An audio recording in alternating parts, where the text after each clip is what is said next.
దేవుని నామమునకు మహిమ కలుగును గాక.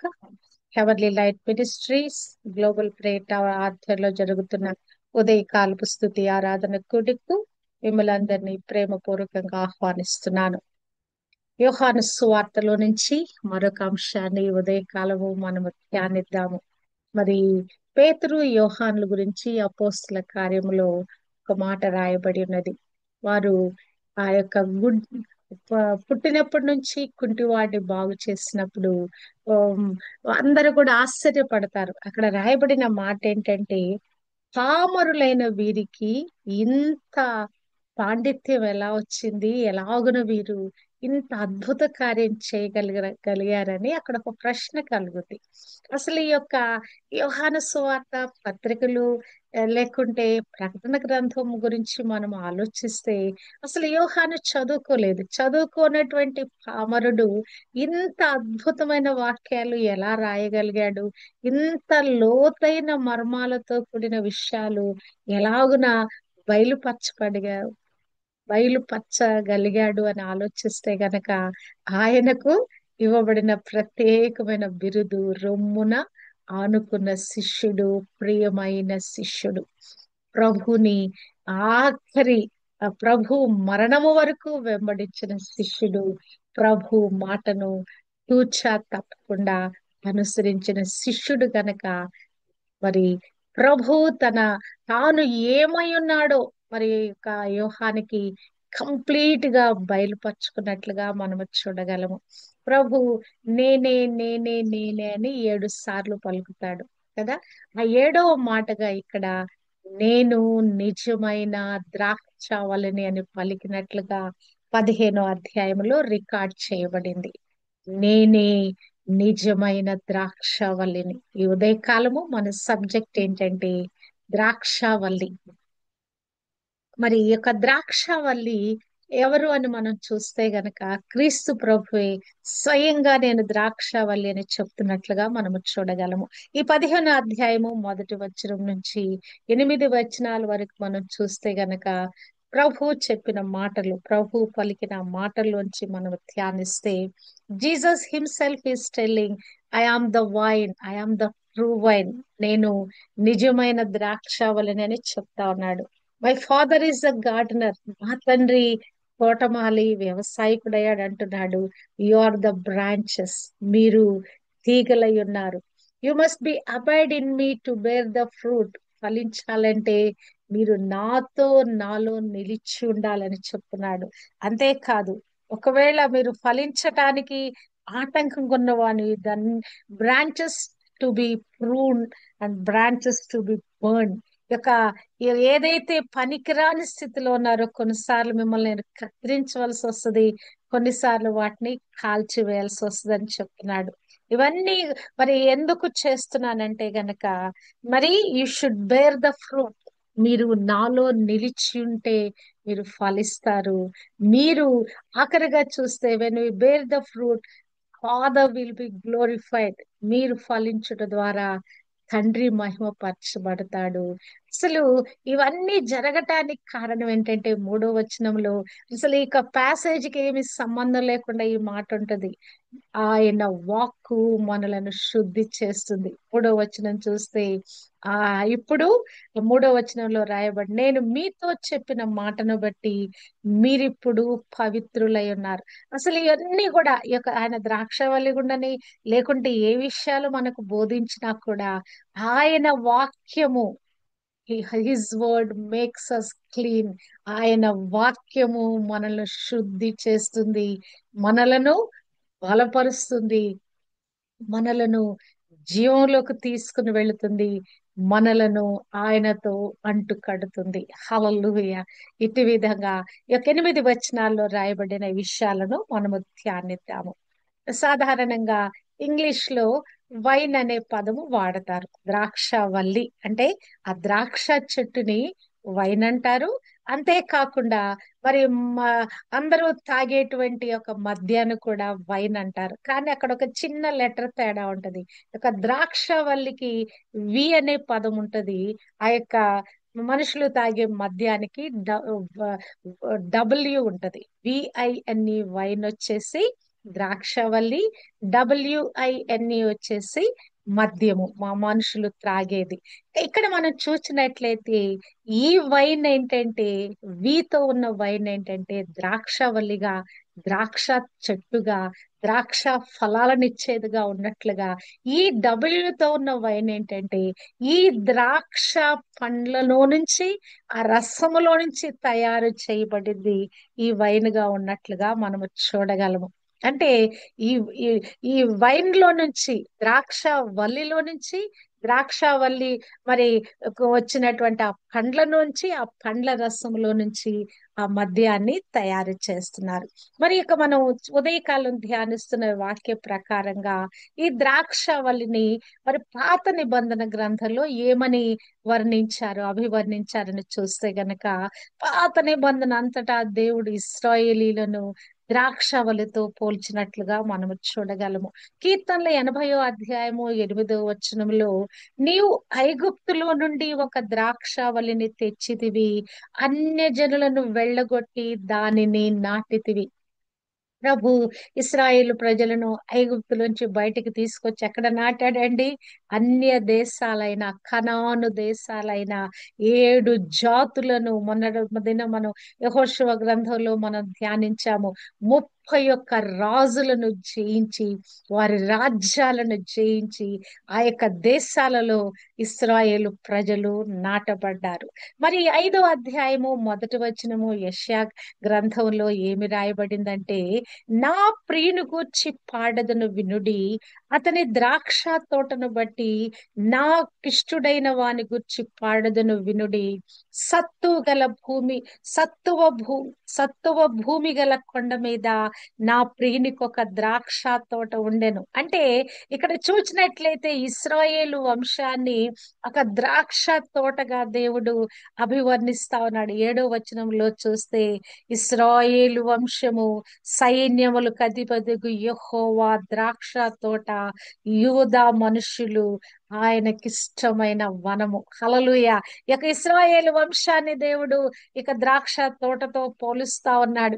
ఈ ద్రాక్షవల్లిని అసలు దేవుడు ఎందుకు ఆ ద్రాక్షవల్లితో పోలుస్తా? ద్రాక్షవల్లికున్న ఒక ప్రత్యేకత ఏంటంటే చూస్తే గనక, ఒక రోజున మరి చెట్లన్నీ కూడా ఒక సమావేశం అయ్యాయి అంట. అయ్యి మా మీద ఒక రాజును పెట్టుకోవాలని అవి ఆలోచించినప్పుడు, అంజరు పండును అడుగుతాయి, మా మీద రాజు చెట్టు, అంజరు పండు చెట్టును అడిగితే, ఇంకా వేరే చెట్టును కూడా అడిగినాక ఈ ద్రాక్షవల్లి దగ్గరికి వచ్చి అడిగితే, అప్పుడు ద్రాక్షవల్లి ఏమంటుందంటే, నువ్వు మమ్మల్ని ఏలు అంటే, దేవునిని మానవులను సంతోషపెట్టు నా ద్రాక్ష రసమును నేను ఇయ్యక మాని, చెట్టు మీద రాజునయుండి ఇటు అటు ఊగుటకు నేను వచ్చేదనా అని వాటితోను. అంటే ఈ ద్రాక్షవల్లి యొక్క దానిని దేవుడు సృష్టించిన కారణం ఏంటంటే గనక, అది మనుషులను దేవునిని సంతోషపెట్టే ఒక రసాన్ని ఇచ్చేదిగా, ద్రాక్ష రసాన్ని ఇచ్చేదానిగా ఉండటానికి దేవుడు ఆ ద్రాక్షవల్లిని దేవుడి లోకంలో ఆ ద్రాక్షవల్లిగా పెట్టాడు, ద్రాక్ష చెట్టుగా పెట్టాడు.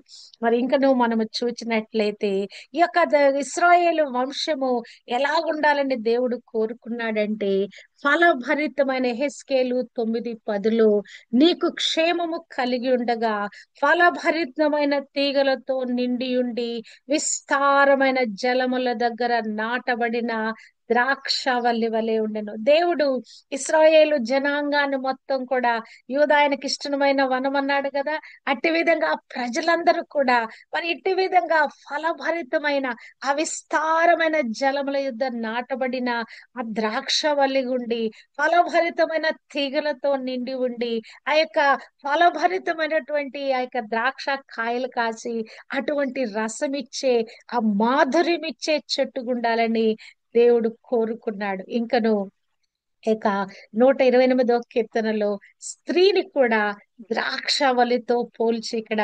అభివర్ణిస్తున్నట్లుగా మనం చూడగలం కదా. నీ లోగిట నీ భార్య ఫలించు ద్రాక్షవల్లి వలె ఉండును. అంటే స్త్రీలు అంటే ఫలభరితమైన వ్యక్తులుగా, రీప్రొడక్ట్ చేసే వ్యక్తులుగా, ఫలాలిచ్చే వారిగా ఉండాలని దేవుని ఉద్దేశం అనేది. క్రీస్తు ప్రభుని యొక్క ద్రాక్షవల్లితో పోల్చినట్లుగా ఆదికాండము 49:11లో ఆ ప్రవచనంలో ఏమి రాయబడినదంటే, ద్రాక్షవల్లికి తన గాడిదను, ఉత్తమ ద్రాక్షవల్లికి తన గాడిద పిల్లను కట్టి, ద్రాక్ష రసములో తన బట్టలను, ద్రాక్షల రక్తములో తన వస్త్రమును ఉదుకును. హల్లెలూయా. ప్రభు లేక ద్రాక్షవల్లి దానిని తొక్కి వేసినట్లుగా, ఆ ద్రాక్షల ఆ రక్తములో, ఆ యొక్క రసములో, ఆ రక్తముతో రిజంబుల్ అయ్యేటువంటి ఆ యొక్క రసములో ఆయన తన్ను తానుగా ఆ రక్తములో తన వస్త్రాన్ని ఉతుకున్నట్లుగా ఈ యొక్క ప్రవచనం ఉంది. అంటే ప్రభు సిలువలో అట్టి విధంగా రక్తసిక్తమయమైపోయి ఆయన రక్తపు ముద్దగా మార్చబడతాడు. అట్టి విధంగా ద్రాక్షల తొట్టిలో ఆ యొక్క కాయలన్నీ వేసి తొక్కినప్పుడు అది ఎటువంటి ఎర్రగా మారిపోయి రక్తంగా మారిపోద్దు, ప్రభు కూడా అట్టి విధంగా తొక్కి వేయబడిన ద్రాక్షల రసముగా ఆ యొక్క ఆయన రక్తముగా మార్చబడినట్లుగా రక్తపు ముద్దగా మార్చబడతాడని ఆది కాండంలోని ప్రవచన రూపంలో పలకబడింది. మరి ఈ ద్రాక్షవల్లి ఏం చేస్తుందని మనం చూస్తే గనక, అది ద్రాక్షవల్లిగా మనం పోలిస్తే, కానీ ఇక్కడ ద్రాక్షవల్లిగా ప్రభు తన్ను తాను ద్రాక్షవల్లిగా ఆయన తన్ను తాను పరిచయం చేసుకుంటున్నాడు. ఈ 15వ అధ్యాయము 1వ వచనములో నేనే నిజమైన ద్రాక్షవల్లిని పేర్కొంటున్నప్పుడు, ఆయన తనకు తన అనుచరులైన వారికి ఉన్న సన్నిహితమైన సంబంధం గురించి మాట్లాడుతున్నాడు. ఆ కనెక్షన్ గురించి, ఆయనలో ఉన్నటువంటి ఆ యొక్క ఏదైతే స్ట్రెంగ్త్ ఉందో, బలం ఉందో, ఆయనలో జీవం ఉందో, ఆయనలో శక్తి ఉందో, ఆయనలో అభిషేకం ఉందో, ఆయనలో జ్ఞానం ఉందో, ఆయనలో ఏమేమి ఉన్నాయో అవన్నీ కూడా ట్రాన్స్ఫర్ చేయటానికి ఆయన ఒక మరి ఒక మెయిన్ బ్రాంచ్ గా ఉన్నట్లుగా మనము చూడగలం. ఎప్పుడైనా తీగ చెట్లను చూచారా? తీగ మొక్కలను చూచారా? చెట్లు వేరు, మొక్కలు వేరు. ఈ యొక్క తీగ పారేది మెయిన్ ఒక బ్రాంచ్ ఉంటది, అక్కడ నుండి తీగలు విస్తరింప చేస్తా ఉంటాయి. మా ఇంట్లో ఒక దొండ చెట్టు ఉంది. దొండ చెట్టు అది ఎండిపోతా ఉంటది, మళ్ళా తిరిగి తీగలు వస్తా ఉంటది. ఏం చేయనక్కర్లా, దానికి నీళ్లు తగిలితే చాలు, కొద్ది కాలం అయిపోయినాక ఎండిపోయినట్టు అయిపోద్ది. మళ్ళా కొద్ది కాలం మటుకు విస్తారంగా దానికి ఆ కొమ్మలన్నీ, అసలు ఆ తీగలన్నీ ప్రాకిపోతా ఉంటాయి. అది ఎప్పుడు మా అమ్మ ఎప్పుడో వేసినటువంటి మొక్క, దాదాపు ఒక 20 సంవత్సరాల క్రితం వేసిన మొక్క. అది ఒక కొన్ని రోజులకి అది ఎంతో ఎండిపోయినట్టు అయిపోద్ది, మళ్ళా తిరిగి చిగురించి ఓళ్ళంతగా అసలు విస్తరించి వ్యాపిస్తా ఉంటది. అంటే ఈ యొక్క బలం ఎక్కడున్నది? ఆ మెయిన్ బ్రాంచ్ లో ఉంది. జీవం ఎక్కడుంది? క్రీస్తు ప్రభులో ఉంది. క్రీస్తు ప్రభులో నా జీవము మరి ఎండిపోయేటువంటి మానవులకి ఆ యొక్క జీవ ప్రదాత అయిన క్రీస్తు ప్రభులో నుంచి ఆ పోషణ, లేకుంటే ఆ యొక్క తనలో ఉన్నటువంటి ఆ జీవాన్ని ఉద్భవింప చేసే శక్తి కలిగిన ఆ జీవాన్ని ఆ యొక్క బ్రాంచెస్ కి ఇస్తున్నట్లుగా మనము చూడగలము. ఇంగ్లీష్ లో తీగలను బ్రాంచెస్ అన్నారు. మామూలుగా బ్రాంచ్ అంటే కొమ్మ, చెట్టుకుండేదాన్ని కొమ్మ, చెట్టుకు కొమ్మలు వస్తాయి కదా. కానీ ఇక్కడ తీగలను కూడా ఇంగ్లీష్ లో మరి బ్రాంచ్ అని రాశారు, కానీ తెలుగులో అవి చక్కగా తీగలు, ప్రాకేవి తీగలు అని చెప్పి రాయబడింది. అంటే మన ఆధ్యాత్మిక జీవితానికి ఆయన ఒక మూలంగా, అనుచరులుగా ఉన్న మనము, విశ్వాసులుగా ఉన్న మనము, ఆయన ఫాలోవర్స్ ఉన్న మనము ఆయనలో ఉన్న ఆ సమృద్ధి అయిన జీవాన్ని పొందుకోవాలని క్రీస్తు ప్రభు యొక్క ఉద్దేశం అనేది. అంటే ఈ యొక్క ఐక్యతను కూడా ఇక్కడ సూచిస్తున్నట్లుగా చూడొచ్చు మనం కదా. ఈ ద్రాక్షవల్లితో ఈ కొమ్మలు, లేకుంటే ఈ యొక్క తీగలు ఎలా ఉంటాయి? అంటుకట్టబడి ఉంటాయి.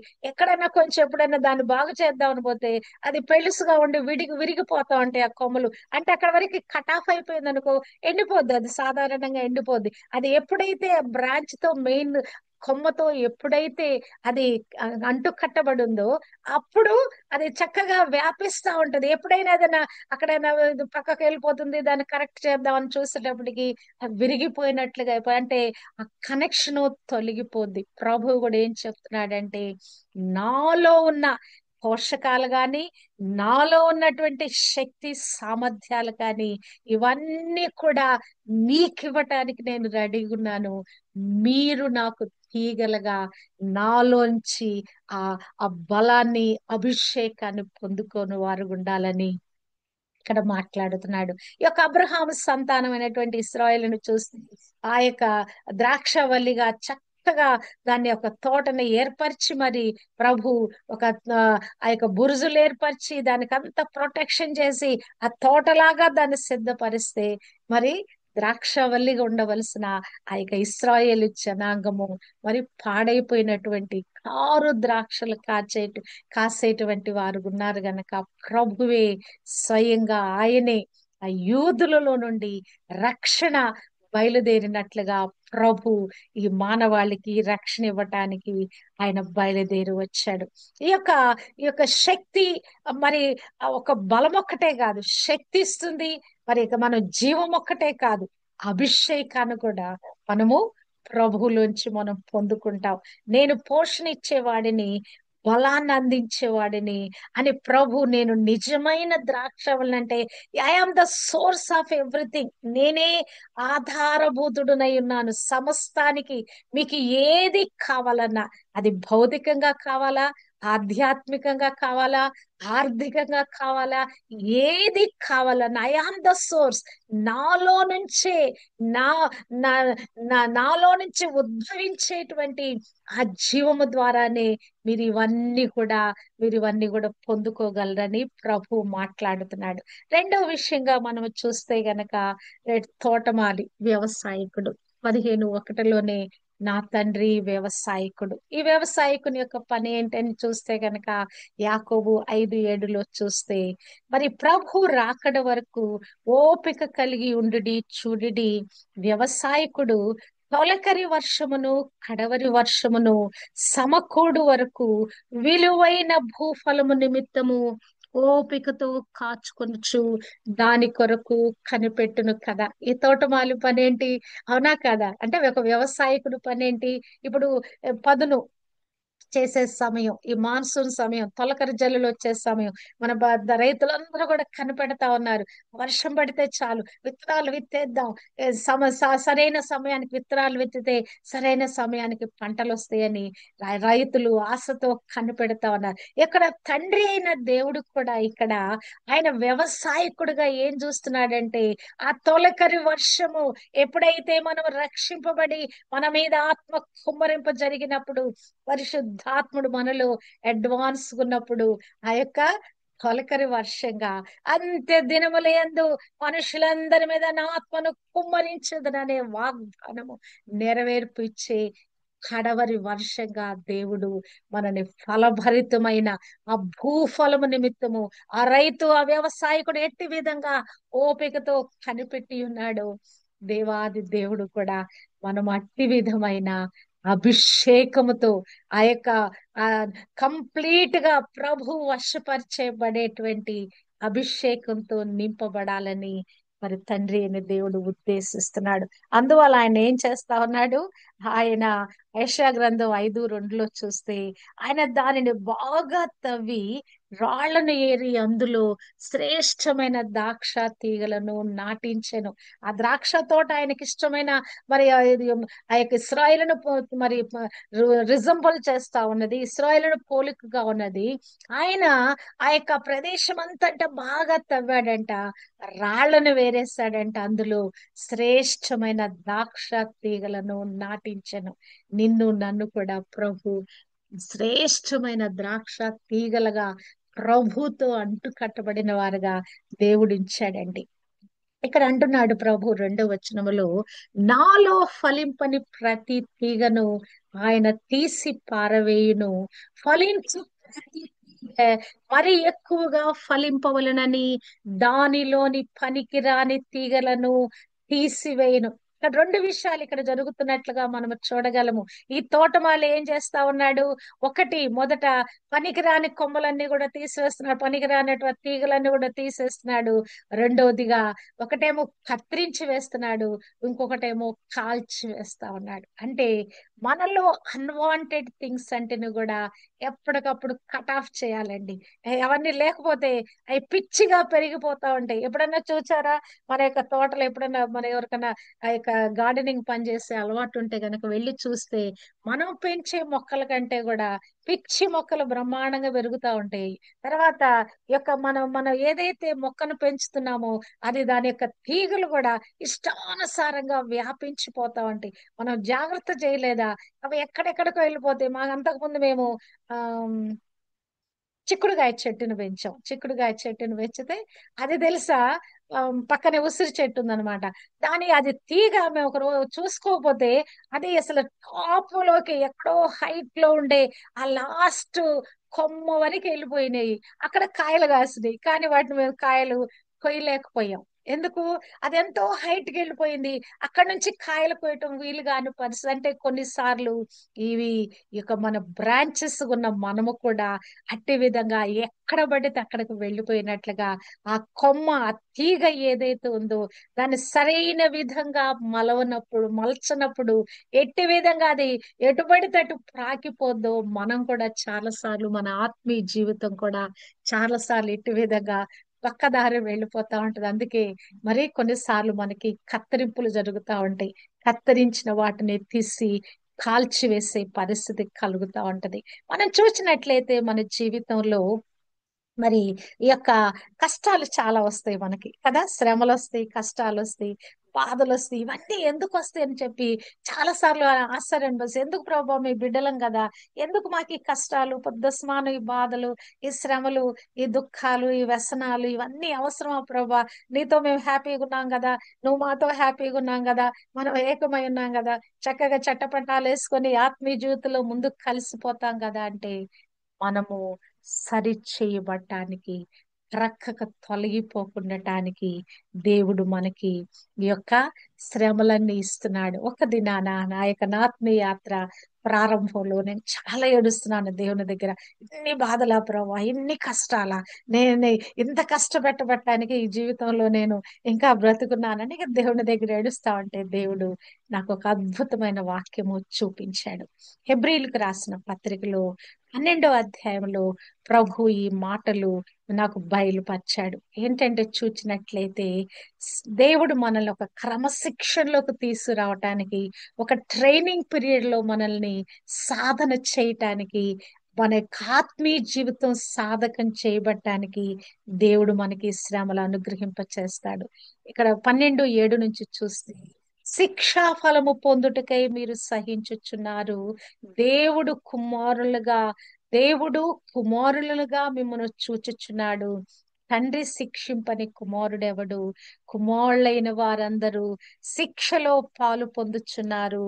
మీరు పొందని ఎడల దుర్బీజులే గాని కుమారులు కాదు. అబ్బా, ఈ మాట చదివినప్పుడు అంటే భార్యకు పుట్టిన వారు కాదు, మీరు మీరు కుమారులు కాదు దుర్బీజులు అంటే అవునా ప్రభువా, అంటే అందుకోసం మాకు ఈ శ్రమలు ఇస్తున్నావా, అందుకోసం మాకు ఈ కష్టాలు ఇస్తున్నావా, అంటే మేము కుమారులుగా ఈ అభ్యాసం పొందుకోవటానికి ఇట్టి విధంగా మేము ఈ చిన్న చిన్న శ్రమల ద్వారా శిక్షింపబడి తండ్రి కుమారులను ఎట్టి విధంగా క్రమశిక్షణలో పెట్టడానికి శిక్షిస్తున్నాడో అట్టి విధంగా శిక్షా ఫలము పొందుటకై దేవుడు మిమ్మలను కుమారులుగా చూచుచున్నాడు.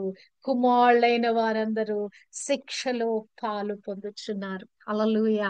అప్పుడు దేవుడు ఎన్లైట్మెంట్ ఇచ్చాడు. అప్పటి నుంచి నేను బాధలు కష్టాలు వస్తే ఇక బాధపడటం మానేశాను. అదొక సవాలుగా, ఇప్పుడు ఒక శ్రమ వచ్చిందా, ఓ సవాలుగా తీసుకునేసి నేను దేవుని కుమార్తెగా ఉన్నాను. దేవుడు నాకు సహాయకుడు. ఈ కష్టంలోంచి దేవుడు నన్ను తీసివేస్తాడు. అట్టి విధమైన విశ్వాసాన్ని బిల్డప్ చేసుకోవటానికి ఆ ట్రైనింగ్ గా దేవుడు ఇస్తూ విశ్వాస యాత్రను కొనసాగింప చేస్తాడు. ఈ యొక్క మనకి వచ్చేటువంటి శ్రమలన్నీ ఏంటంటే మన కత్తిరింపు జరుగుతా ఉంది మన లోపల కదా. కొన్ని కట్ ఆఫ్ చేయాల్సి వస్తుంది. చాలా ఇష్టమైన వాటిని, మనం చాలా ప్రేమించే వాటిని మనము కత్తిరించుకోవాల్సి వస్తుంది, వాటిని విడిచిపెట్టాల్సి వస్తుంది. అంతే కదా, వాటిని ఏం చేయాలి, ఆ పనికి రానివన్నీ కూడా తీసివేయబడి కాల్చి వేయబడాలి.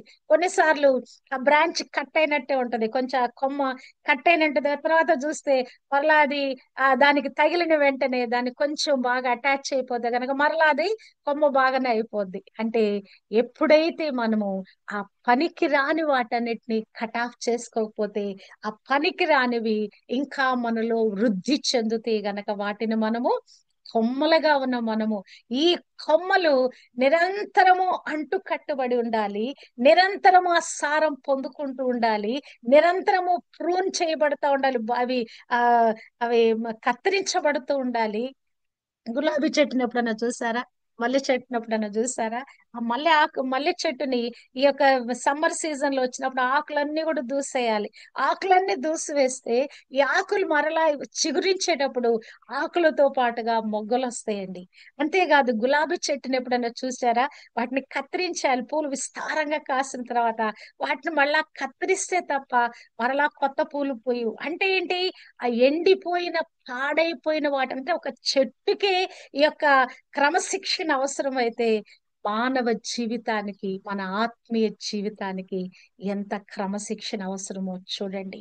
ప్రభు యొక్క ఉద్దేశం ఏంటంటే మనం ఫలించాలని. ఒక లూకాసు వార్త 13వ అధ్యాయంలో కూడా ప్రభు ఒక ఉపమానం చెప్తాడు. ఒక ద్రాక్ష తోట ఉంది, ఆ ద్రాక్ష తోట ఒక తోట ఉంది, ఆ తోటలో ఒక చెట్టు ఉంది, ఆ చెట్టు కాయలు కాయటం లేదు.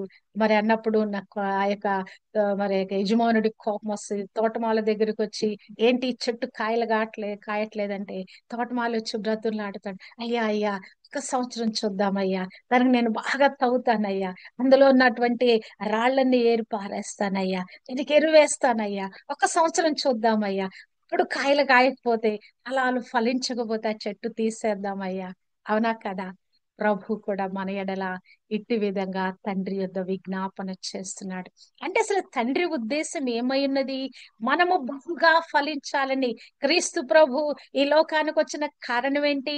ఆయనలో ఉన్న జీవాన్ని, ఆ సమృద్ధి అయిన జీవాన్ని మనం పొందుకొని ఫలభరితమైన మొక్కలుగా ఉండాలని, మనము కూడా సారమిచ్చే తీగలుగా మార్చబడాలని, ఆ తీగలు చక్కగా కాయలు పూలు ఫలించి మరి అవి కాయలుగా మార్చబడి, ఆ కాయలు ఫలాలుగా మార్చబడి అనేక మంది వాటిని భుజించే వాటిగా మార్చబడాలని దేవుని యొక్క ఉద్దేశం అన్నది.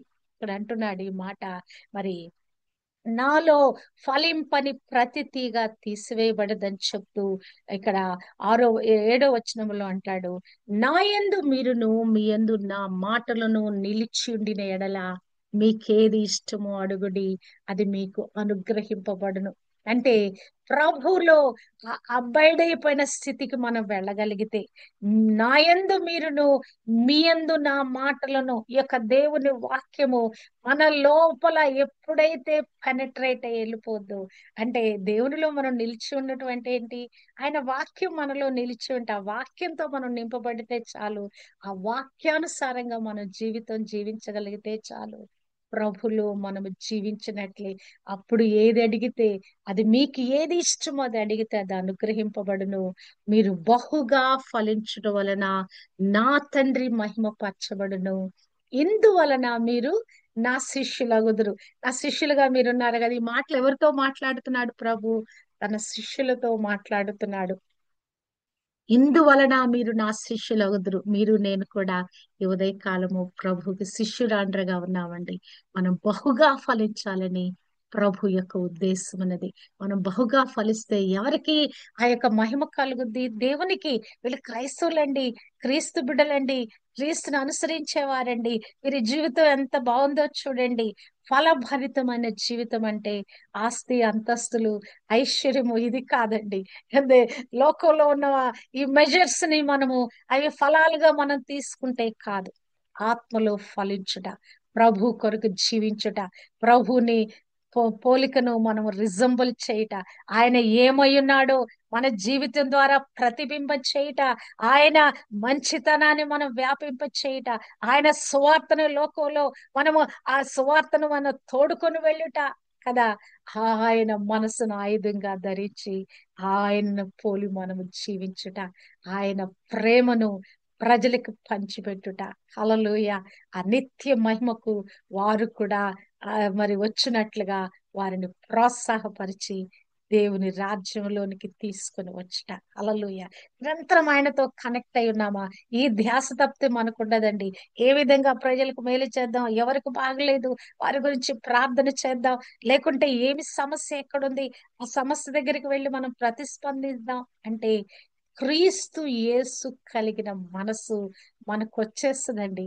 ఆ ప్రభు మనసు, ప్రాణం పెట్టే మనసు, ఆఖరి రక్త బొట్టు వరకు కార్చివేసి ఈ మానవాళిని ప్రేమించే మనసు మనలోకి మనకు కూడా వచ్చేస్తుంది.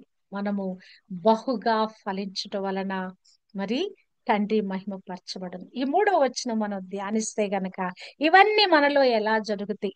నేను మీతో చెప్పిన మాటను బట్టి మీరిప్పుడు పవిత్రులై ఉన్నారు. హల్లెలూయా. ప్రభు చెప్పే ఈ మాటలు మన లోపలికి మనం తీసుకునే కొలది మన లోపలున్న ఈ యొక్క అన్వాంటెడ్ బ్రాంచెస్ ఏదైతే పనికిరాని కొమ్మలన్నీ కూడా కట్ ఆఫ్ చేయబడుతున్నాయి, ప్రూన్ చేయబడతా ఉన్నాయి, కత్తిరించబడతా ఉన్నాయి, కాల్చివేయబడతా ఉన్నాయి. ప్రభు ఒక వాక్యాన్ని, ఈ వాక్యాన్ని లోతైన అధ్యయనం చేయాలని దేవుడు కోరుకుంటున్నాడు. మెడిటేట్ చేయాలని దేవుడు కోరుకుంటున్నాడు. ఒక వాక్యాన్ని తీసుకొని ఈ వాక్యం ఏ సందర్భంలో రాయబడింది, ఎందుకొరకు రాయబడింది, ఈ వాక్యం యొక్క సారాంశం ఏమన్నది, ఈ వాక్యం ఎవరితో చెప్పబడింది, మరి ఎందుకొరకు చెప్పబడింది, ఇది ఒక వాక్యము నా జీవితానికి ఏ విధంగా అప్లై చేసుకోవాలని ఈ విషయాలన్నీ మనం ధ్యానిస్తే ఎన్ని అద్భుతమైన విషయాలు దేవుడు మనతో మాట్లాడుతుంటాడు. కొన్నిసార్లు వచ్చిన తలంపు మరొకసారి రాదు. ఈ వాక్యం ధ్యానించేటప్పుడు కూడా ధ్యానించేటప్పుడు కొన్ని తలంపులు ఉంటాయి, ఇప్పుడు మాట్లాడేటప్పుడు కొన్ని తలంపులు ఉంటాయి, బోధించేటప్పుడు కదా. అంటే అనేకమైన విషయాలు దేవుడు మనకి వాక్కు ద్వారా బయలుపరుస్తా ఉన్నాడు. నేను మీతో చెప్పిన మాటను బట్టి మీరిప్పుడు పవిత్రులై ఉన్నారు. ఆయన ద్రాక్షావల్లిగా ఉన్నాడు, మనము తీగలుగా ఉన్నాం. తండ్రి తోటమాలుగా ఉండి మన యొక్క జీవితాలని మరి ఆయన మరి సరైన విధంగా ప్రభులో వేరుపారిన వ్యవహారమై ప్రభు కొరకు జీవించే వారుగా ఉండటానికి ఈ యొక్క కష్టాలు, కన్నీరు వీటన్నిటినీ దేవుడు మన జీవితంలో అనుమతిగా ఇచ్చి వాటినన్నిటిని కూడా జయించే కృప కూడా ఆయనలో ఉన్న శక్తి, ప్రభావము, అభిషేకము, సమృద్ధి అనే జీవాన్ని మనం పొందుకుంటూ ఈ లోకంలో ఒక విజయవంతమైన జీవితము, ఫలభరితమైన జీవితం జీవించాలని దేవుడు ఈ వాక్కు ద్వారా మన బలపరుస్తా ఉన్నాడు. మన కుమారులమై ఉన్నాం, మన దుర్బీజులం కాదండి, మన కుమారులమై ఉన్నా గనక ఈ శిక్షా ఫలాన్ని మనము అనుభవిస్తూ ఫలాలు ఫలించే వారిగా ఉండటానికి దేవుడు కృప దయచేయును గాక. మరి ఇక ప్రత్యేకంగా దేవుడు ఇశ్రాయేలు వంశాన్ని ఒక ద్రాక్ష తోటగా తన ఇష్టమైన ద్రాక్షవనంగా పెట్టుకున్నాడు, గాని వారు దాన్ని తొలగిపోయారు అందులో. అదే అదే కానీ మనము మనము అడవి కొమ్మలుగా ఉన్న మనము ఆ నిజమైన ద్రాక్షవల్లిలో అంటకట్టబడిన వారమై ఈ దినము మరి ప్రభువులో ఆ యొక్క వేరు పారిన వారమై ప్రభు కొరకైనా మరి యొక్క అంటు కట్టబడినా కూడా వారితో పాటు సమానంగా వారేమో ఒరిజినల్ కొమ్మలుగా ఉన్నారు, బ్రాంచెస్ గా ఉన్నారు. మనం అంటు కట్టబడిన కొమ్మల అడవి ఒలీవ కొమ్మగా ఉన్నాం, కానీ ప్రభుతో అంటు కట్టబడిన వారమై ఈ దినము ఫలాలిచ్చే ఫలభరితమైన జీవితం కలిగి ఉండటానికి దేవుడు మనందరినీ వెతికి వెతికి రక్షించాడు.